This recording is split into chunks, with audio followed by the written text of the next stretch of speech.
Good evening friends, ETA business school में आपका स्वागत करते हैं। फ्रेंड्स, ये स्किल्स बेस्ड लर्निंग प्रोग्राम है। हमने जो भी वीडियोस बनाए हैं वो ईटीएफ के ऊपर बनाए हैं। ईटीएफ के बेसिक्स क्लियर करने के लिए, और आप लोग जो ईटीएफ के लर्नर्स हैं उनके फाउंडेशन को स्ट्रॉन्ग करने के लिए। ठीक है, तो फ्रेंड्स, आप राइट फ्रॉम बिगनिंग से यदि आप ईटीएफ के बारे में जानना चाहते हैं तो आप जो भी वीडियोस हैं हमारे, राइट फ्रॉम बिगनिंग, आप सारे वीडियोस को धीरे धीरे करके जब आप लर्न करेंगे तो आपको समझ में आ जाएगा कि ईटीएफ कितना पावरफुल है। ईटीएफ कितना पावरफुल है, और ईटीएफ में हमेशा ऐसा बनता है। ठीक है, इसीलिए हम कहते हैं कि ईटीएफ में डरना मना है। तो आइए चलते हैं हम गूगल शीट में। गूगल शीट में फ्रेंड्स हम जब गए हैं तो हमने देखा है कि गूगल शीट में कि जब मार्केट नीचे की तरफ ट्रेंड बनाती है तो गूगल शीट के अंदर ये देखिए, ये स्थिति ऐसी होती है कि पूरी रेड हो गई है और आपका जो पोर्टफोलियो है वो भी डाउन हो गया होगा। और जिसने अभी शायद 1 महीने या 15 दिन पहले जिन्होंने बाय किया होगा तो हो सकता है उनका पोर्टफोलियो रेड हो गया होगा। तो डोंट वरी, पोर्टफोलियो कभी रेड भी होता है, ग्रीन होता है, तो ये सब चलता रहता है। लेकिन हमें अपनी स्ट्रैटेजी, जो हमारा प्रोसेस है, हमें अपने प्रोसेस पे ध्यान देना है। ठीक है, प्रॉफिट और लॉस पे ध्यान नहीं देना, प्रोसेस पे ध्यान देना है। The process is when to invest. जब हमारा आरएसआई और डीएमए यानी डेली मूविंग एवरेज जब हमारा इंडिकेशंस देता है तो हमें इन्वेस्ट करना है। कितना इन्वेस्ट करना है, ये हमने आपको बताया है कि आप अपने फंड को डिवाइड करके ही इन्वेस्ट करें। सपोज आपके पास 10,000 रुपये का फंड है तो आपको उसके अकॉर्डिंग डिवाइड करके इन्वेस्ट करना है। आप 5 पार्ट्स एटलीस्ट, आपको 5 पार्ट्स में डिवाइड करना है, नहीं तो रिकमेंडेड 10 पार्ट्स में डिवाइड करना है। ठीक है, 10 पार्ट्स इज रिकमेंडेड। यानी कि यदि आपके पास 10,000 है तो हजार हजार हजार रुपए की वन टाइम आपको इन्वेस्टमेंट करनी है, 1,000 से ज्यादा नहीं करनी चाहिए। ठीक है, लेकिन बहुत लोग 2,000 भी इन्वेस्टमेंट कर सकते हैं, तो वो उनके रिस्क एपिटाइट पे निर्भर करता है। ठीक है, 5 टाइम्स, 5 पार्ट्स में इसको डिवाइड करके उसके बाद एसआईपी करनी चाहिए। ठीक है, थोड़ा टाइम देना चाहिए। कुछ लोग क्या करते हैं कि जैसे आज उन्होंने इन्वेस्टमेंट किया, फिर कल भी करेंगे, परसों भी करेंगे, नरसों भी करेंगे, तो मार्केट चाहे अप एंड डाउन है, वो 5 ही दिन यानी एक हफ्ते में पूरा अपना फंड लगा देंगे। उसके बाद नेक्स्ट वीक क्या होगा कि जब मार्केट एकदम से नीचे गिरेगी तो उनका पूरा पोर्टफोलियो नेगेटिव हो जाएगा। तो आपको अगर इन्वेस्टिंग करना है तो आपको एक टाइम गैप देना पड़ेगा।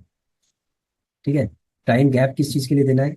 मार्केट के नीचे जाने के लिए गैप देना है या ऊपर जाने के लिए गैप देना है। यानी कि आपको एटलीस्ट 2 to 3% का आपको गैप देना चाहिए, तब तक आप उसको होल्ड करके रखिए। यदि 2% अगर वो नीचे चला जाता है तो then you can buy 2 to 3%। फिर फर्दर 2 to 3% नीचे जाता है तो आपको फिर बाय करना है। तो ये जो प्रोसेस है, अगर आप इस प्रोसेस को अगर फॉलो करते हैं तो आपके लिए कभी भी पीटीएफ के अंदर रिस्क नहीं रहेगा। ठीक है, जनरली क्या होता है कि रिस्क कब होता है? जब मार्केट क्रैश कर जाती है और उसको उठने में बहुत समय लगता है, यानी 6 6 महीने, एक एक साल लग जाता है मार्केट को उठने में। तो वहां पर एक, अगर आप लमसम फंड लगाते हैं तो आपका पोर्टफोलियो, इसका मतलब है कि 1 साल तक आपका पोर्टफोलियो नेगेटिव रहेगा। तो यदि आप एक प्रॉपर प्रोसेस के साथ अगर आप काम करते हैं ईटीएफ के अंदर तो आपको कोई भी डरने की जरूरत नहीं है।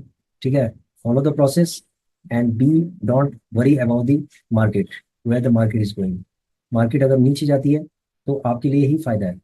देखो, क्या होता है कि जो इन्वेस्टर्स हैं वो अच्छे प्रॉफिट में तभी होंगे जब मार्केट नीचे की तरफ जाएगी। ठीक है, तो यहाँ पर एफ और डी ने बहुत ही अच्छा खासा सेल किया है, सेलिंग। ठीक है, ये सेल किया है, और ये समझ लो कि ये एक ऐसे जोन में पहुंच गई है मार्केट जहां पर जो रिटेल इन्वेस्टर्स हैं, ईटीएफ के रिटेल इन्वेस्टर्स हैं, वहां पर उनको बाय करना स्टार्ट कर देना चाहिए। ठीक है, क्योंकि वो थोड़ा थोड़ा करके अगर बाय करेंगे, थोड़ा थोड़ा करके बाय करेंगे, और जब एफ या डी जब एकदम से एंट्री करेंगे तो ये समझ लीजिए कि 3% 5% भी एकदम से ये जंप कर जाएगा ऊपर की तरफ। ठीक है, तो मार्केट ऊपर की तरफ कब भागती है? जब एफ और डी एकदम से एंट्री करते हैं। यहाँ पर अभी सेल किया है उन्होंने, इसीलिए मार्केट नीचे की तरफ ले गया। तो जो ऑप्शंस एंड ट्रेडिंग में जो जो लोग काम करते हैं तो उनको नुकसान यहीं पर होता है, क्योंकि मार्केट ऊपर की तरफ जाती है, नीचे की तरफ वॉलेटिलिटी की वजह से उनको नुकसान होता है। ठीक है, और यहाँ पर वॉलेटिलिटी है, वॉलेटिलिटी की वजह से हमें फायदा होगा। कैसे? अप डाउन होने से फायदा होगा, क्योंकि जब डाउन होगा तो हम उसे बाय करेंगे। और हमें पता है कि ईटीएफ एक्सचेंज ट्रेडेड फंड है, और लॉन्ग टर्म के लिए इन्वेस्टिंग की भी का व्हीकल है ये। और इसके अंदर यदि आप धीरे धीरे करके आप अगर इन्वेस्टिंग करते हैं तो आपका जो फंड है वो ग्रीन होना ही होना है इसलिए। ठीक है फ्रेंड्स। तो यदि हम आपको ये दिखाएं पोर्टफोलियो, तो आप देख रहे होंगे ये रेड है। ठीक है, ये रेड है, तो ये ग्रीन भी हो जाएगा, कोई दिक्कत नहीं है। अगर हम देखेंगे हमारा जो पोर्टफोलियो है, ठीक है, अभी पोर्टफोलियो क्या चल रहा है, अभी हमने 2 बार इसके अंदर हम इन्वेस्टिंग कर चुके हैं और 3 बार अभी बाकी है।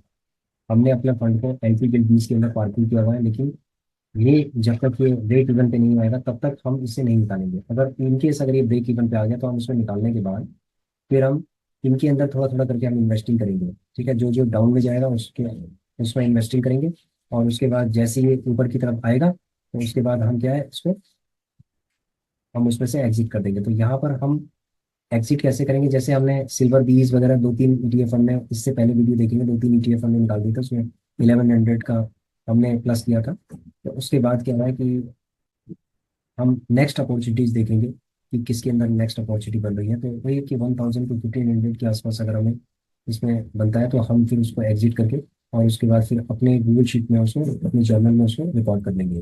ठीक है, तो अभी मार्केट नीचे की तरफ है, ट्रेंड नीचे की तरफ है, बहुत अच्छा है, क्योंकि मार्केट नीचे भी जानी चाहिए। अगर नीचे जाएगी तो रिटेल इन्वेस्टर्स के लिए, जो ETF रिटेल इन्वेस्टर्स हैं उनके लिए बहुत अच्छा है। ठीक है, इवन क्या है कि जो बल्क इन्वेस्टर्स हैं उनके लिए भी अच्छा हो सकता है, लेकिन जो रिटेल इन्वेस्टर्स हैं जो प्रॉपर प्रोसेस को फॉलो कर रहे हैं उनके लिए बहुत अच्छा है। जैसे CPSE का अगर मैं चार्ट पे चलूंगा, ठीक है, अगर मैंने इसमें कहा है कि डरना मना है तो आप ये समझ लीजिए, देखो सिचुएशन यहाँ पर भी आई थी।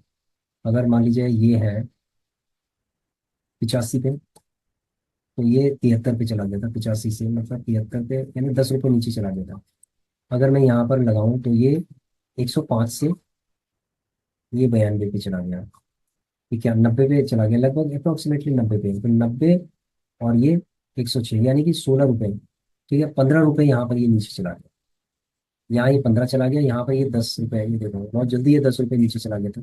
अगर मैं यहाँ से देखूँ, 94 रुपये है, 94 रुपये से ये 80 रुपये पे चला गया था, 14 रुपीज़ तो ये यहाँ पर चला गया था नीचे।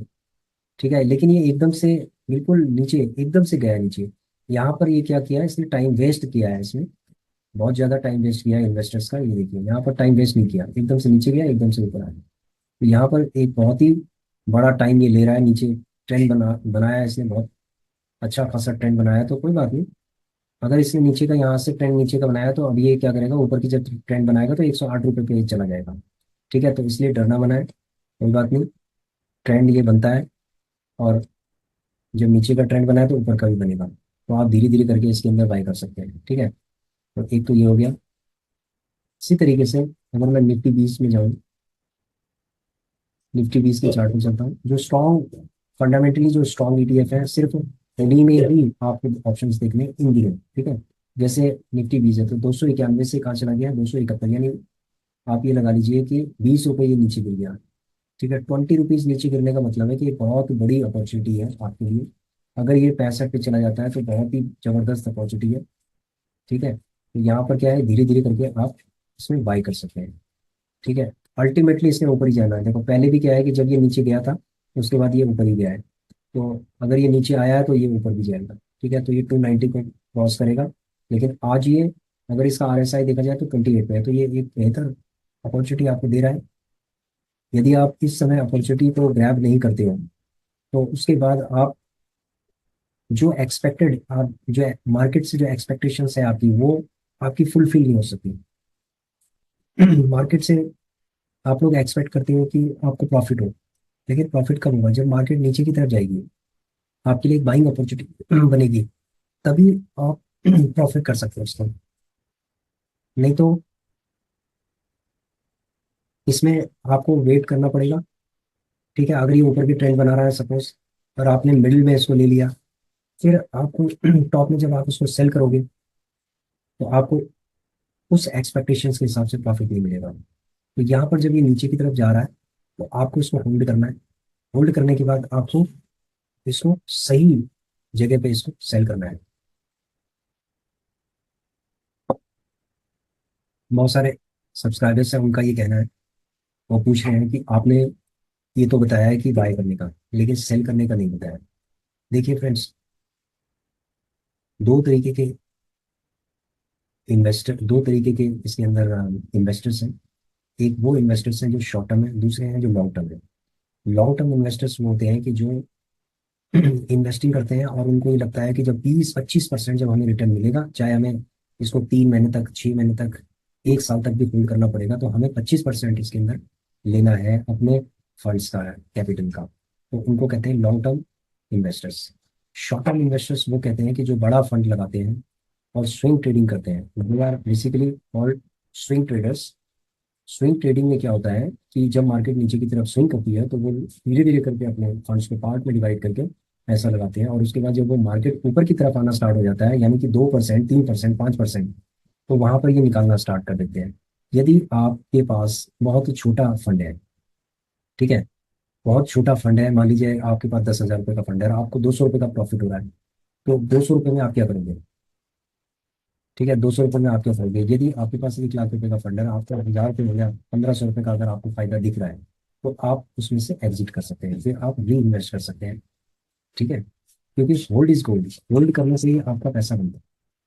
ठीक है, और जब आप एक बहुत ही डाइवर्सिफाइड पोर्टफोलियो बनाते हैं, तो किसी न किसी सेक्टर में आपको प्रॉफिट होता जाता है, जो ऊपर की तरफ ट्रेंड बनाता है, तो वहां पर आप क्या करेंगे? जिसमें 1000 रुपये से ज्यादा प्रॉफिट आपको हो रहा है, उसमें से निकलते जाइए।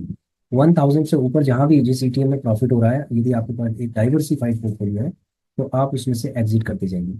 ठीक है, शुरू शुरू के दौर में आप जैसे 30 ईटीएफ है आपके पास, तो किसी में 1000 हो रहा है, किसी में 1500 हो रहा है, जैसे जैसे हो रहा है वैसे आप एग्जिट करते जाइए, एग्जिट करते जाइए। तो आप क्या करेंगे? आपके पास जो प्रॉफिट होगा उसको री इन्वेस्ट करेंगे। जब री इन्वेस्टेड जो वाला जो आपका फंड है, उसको आप 1 साल तक भी होल्ड कर सकते हैं। उससे जो आप ईटीएफ लेंगे, उसके उसमें आप ट्रेडिंग मत कीजिए, उसको आप लॉन्ग टर्म के लिए आप होल्ड कर दीजिए। तो इसका मतलब है कि कंपाउंडिंग कैसे होगा? जो एक आप शॉर्ट टर्म वाला गेम गेम खेल रहे हो, एक आप लॉन्ग टर्म वाला गेम खेल रहे हो, तो दोनों गेम आपको खेलने पड़ेंगे, एक शॉर्ट टर्म वाला, लॉन्ग टर्म वाला, तभी जाके आप मार्केट से अच्छा खासा आप प्रॉफिट ले सकते हो, अच्छा खासा कैपिटल आप तैयार कर सकते हैं ऐसे। तो लॉन्ग टर्म शॉर्ट टर्म दोनों स्ट्रेटेजी।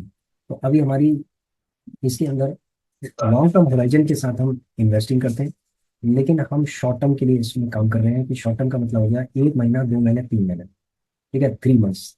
तो इसमें जो जो प्रॉफिट हमें हो रहा है उसके अंदर एग्जिट कर रहे हैं, उसके बाद अपने जर्नल को मेंटेन कर रहे हैं, उसको री इन्वेस्ट कर रहे हैं। तो यही प्रोसेस अभी चल रहा है।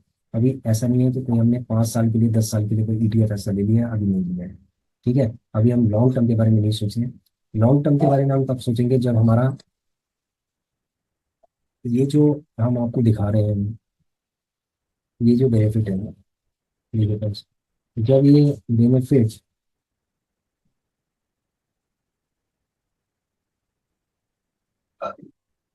जब ये बेनिफिट जो है ना, आपका 4162 की जगह पे 1.50, 1,80,000 समथिंग हो जाएगा।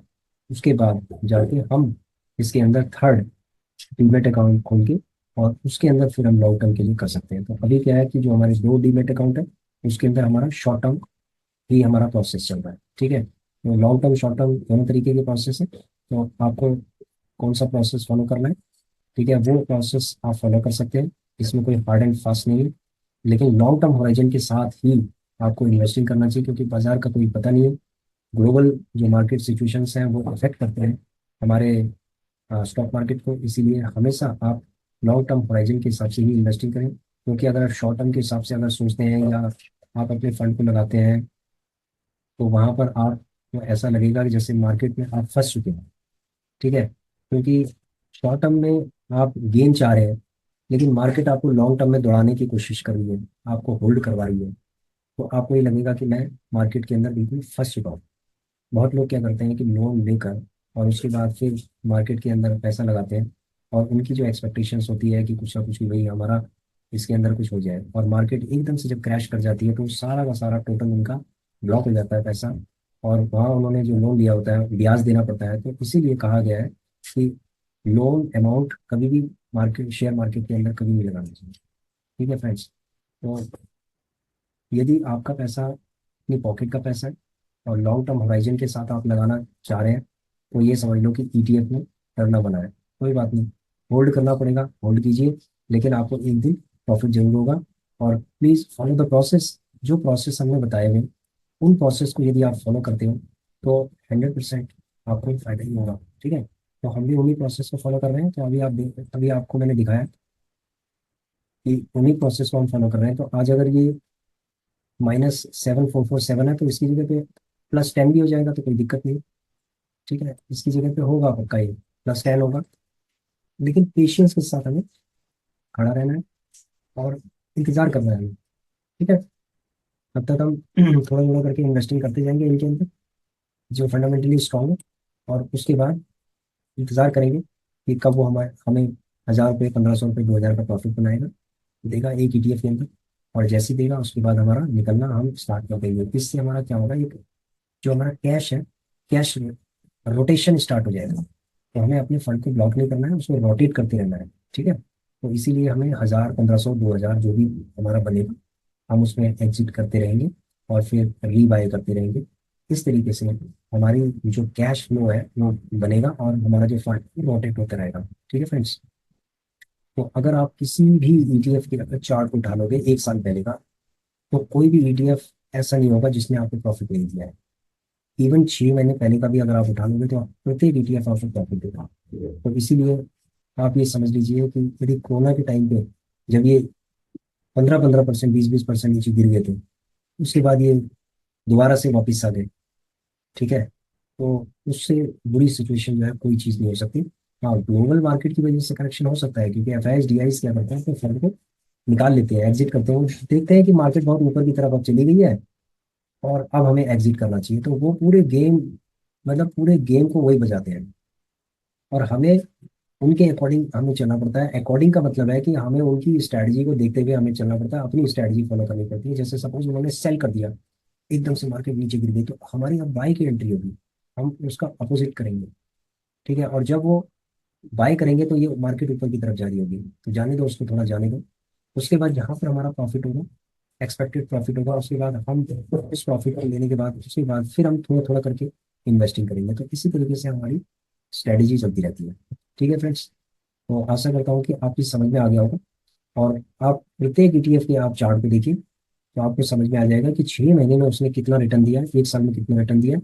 और आप 2020 का भी आप चार्ट देख लीजिए कि 2020 में कितना डाउन गया था और उसके बाद उसने कितना पिकअप किया है। ये सब आप देख लीजिए, 2000 स्पेशली 2020 का आप चार्ट देखिए। ठीक है, क्योंकि उससे बुरी स्थिति कभी नहीं हो सकती। तो आशा करता हूँ कि फ्रेंड्स आपकी समझ में आ गया होगा और कोई भी दिक्कत नहीं है। मार्केट अपना बिहेवियर, ये मार्केट का बिहेवियर होता है और मार्केट के बिहेवियर को हमें समझना चाहिए। ठीक है, thanks for watching our video. Please share, subscribe and like our channel. Thank you.